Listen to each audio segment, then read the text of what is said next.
വല്ല കാര്യമുണ്ടായിരുന്നു ജെറിൻ ഡേവിസെ? UK-യിൽ നിന്നൊക്കെ വന്നതല്ലേ, ഇപ്പോൾ രാവിലെ ഇറങ്ങിയിരുന്നെങ്കിൽ ഇതാണ് ഉള്ളത്. ഇപ്പോൾ പ്രേക്ഷകർക്ക് കാണാം ആ ദൃശ്യങ്ങളിൽ. ജാക്കറ്റൊക്കെ മാറ്റി ഇപ്പോൾ അദ്ദേഹം വളരെ വിനയാന്വിതനായിട്ട് നിൽക്കുന്നുണ്ട്. പോലീസുകാരൊക്കെ വളയുന്ന സാഹചര്യത്തിൽ വല്ല കാര്യമുണ്ടോ? UK-യിൽ നിന്ന് വന്നതാണ്. നെടുമ്പാശ്ശേരിയിൽ യുവാവിനെ കസ്റ്റഡിയിലെടുത്തു. ഒന്നും ഉണ്ടായിട്ടില്ല, ബാഗിലൊന്നും ഒന്നും കാണുന്നില്ല.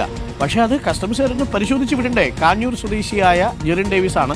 ഈ സമയത്ത് വീട്ടിൽ പോയി അപ്പനും അമ്മയ്ക്കും ഒപ്പം പോയിരുന്നിട്ട് വെള്ളയപ്പം മുട്ടക്കറിയും കഴിക്കാനുള്ളതിന് പകരം ഇപ്പോൾ നേരെ പോയിരിക്കുന്നത് പോലീസ് സ്റ്റേഷനിലേക്കാണ്, നെടുമ്പാശ്ശേരി പോലീസ് സ്റ്റേഷനിലേക്ക്. വല്ല കാര്യം ഉണ്ടായിരുന്നു?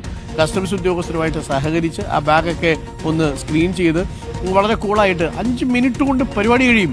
അതിനാണ് വലിയ ജാടയിട്ട് വന്നത്. ഞാനുണ്ടല്ലോ ജെറിൻ ഡേവിസ് ആണ്. നിങ്ങൾ ജെറിൻ ഡേവിസ് ആണെങ്കിൽ നമുക്ക് എന്താപ്പാ, നിങ്ങളെ ബാഗ് വെച്ചിട്ട് പോകുന്നു. ആരായാലും എന്താ നിയമം പറഞ്ഞാൽ അത് പാലിക്കാനുള്ളത്. അവിടെ ഒന്ന് ബാഗ് പരിശോധിച്ച് നൈസായിട്ട് പോയാൽ മതിയായിരുന്നു. നേരെ പോലീസ് സ്റ്റേഷനിൽ കൊണ്ടുപോയി പിടിച്ചില്ലേ, നെടുമ്പാശ്ശേരി പോലീസ് സ്റ്റേഷനിൽ. ഫ്ലൈറ്റിൽ ഇറങ്ങുമ്പോൾ അവരൊന്ന് പരിശോധിക്കും കസ്റ്റംസ് വല്ല കടകടത്തുണ്ടോന്ന്. തെറ്റ് ചെയ്തിട്ടുണ്ടെങ്കിലല്ലേ നമ്മൾ പിടിക്കേണ്ടേ ഉള്ളൂ.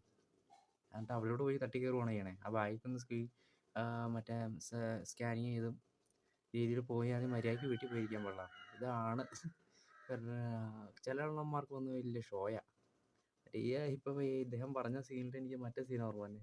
20-ാം നൂറ്റാണ്ടിനകത്ത് നമ്മൾ ജയിച്ചാട് ഞാൻ ശേഖരൻകുട്ടിയുടെ ആളാ എന്ന് പറയുമ്പോൾ കർണത്തിൻ്റെ പോയി ഓർമ്മ കൊടുക്കണേ. ആ സീനാണ് എനിക്ക് ഓർമ്മ വന്നത്.